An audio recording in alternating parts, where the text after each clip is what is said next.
The Maryland Million Sprint is ungraded at 100,000. It's the eighth race on the Saturday card at Laurel Park, part of the Maryland Million Day. It should be a real fun day of racing. All the races, tons of stakes races, they all add up to $1 million total, I believe.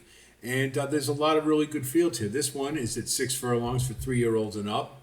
And this one's pretty well balanced. You've got Sevens 11, who probably may likely be the favorite. Bandcamp, who's had really a hell of a year, 7 wins out of 10 starts.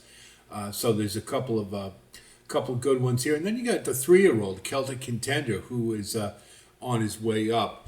So we take a look at this field, and you got a couple of speedballs on the front end, no surprise at 6 furlongs. Johnny's from Albany would probably be, of the two, would be probably the more prominent one. I have noticed lately that he seems to be rounding back into form now, coming off the bench. Should run a good race, but he does have the tendency to give it up late. And I do wonder a little bit about how he can do without Lasix. And so he's been running fractions pretty quick. So, I mean, I think the horses who were stalking and late runners, they'll probably have an advantage there. Arlen's lucky to be. I just don't think it's good enough. But again, will run comparable fractions to Johnny's from Albany. So they're likely to ding-dong it on the front end, I think. And if that's the case, you are going to set it up for horses coming off the pace. Celtic Contender is a 3-year-old who looks to me like one who is really ranging into form.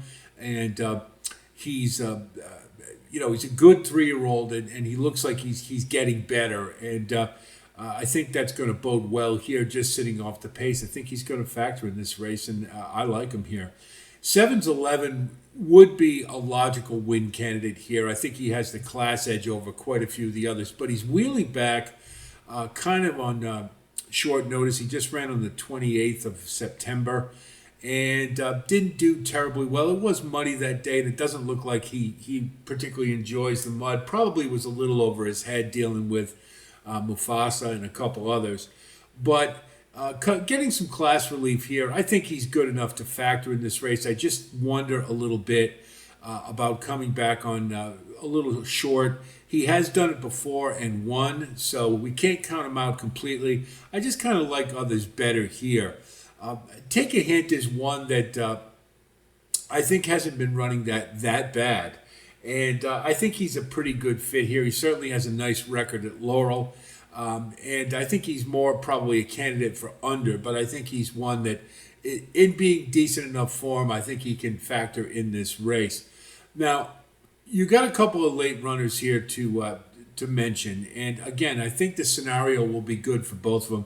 Certainly, Bandcamp would have to be a standout here. This is a horse who's just been lights out this year, 7 out of 10 starts. And what I really like is he's coming into this race route to sprint, and the last time he did that, he blew the field away.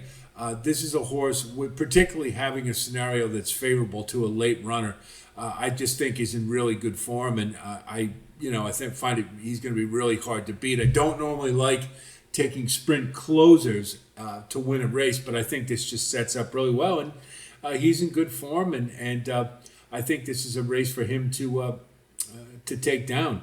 Now, always in a hurry, there's a couple of interesting notes about this one. He is a late runner, and I think he can factor in this race, but one thing to note, and when you're looking at this race, when you're wagering, I do think he's more of a horse for under, but he's had a couple of races lately where he's worn front wraps, and he hasn't done terribly well. When they took the front wraps off, 2 back, he ran very well. So I think that's a telltale sign of whether or not you're going to get the good always in a hurry. He has been kind of a good race, bad race kind of horse. So I think that may have something to do with it. So watch for the front wraps, and that's what that F means to the right of his name. But I think Bandcamp is the pick here. Take a look at our wagering strategy. We'll go with Bandcamp on top. Hopefully we won't get too short a price. I would imagine he'll be either the first or second choice here with 7s 11 and Celtic Contender. We'll do a 7 cold, 7-2 cold exacta with Bandcamp, and Celtic Contender. Then we'll box them. Then we'll do a exacta key with 7 on top with 1, 2, and 3. And with any luck, we'll get paid 3 different ways. Trifecta, we're going to do 2, 7, 2, 7 with 1, 3, 8.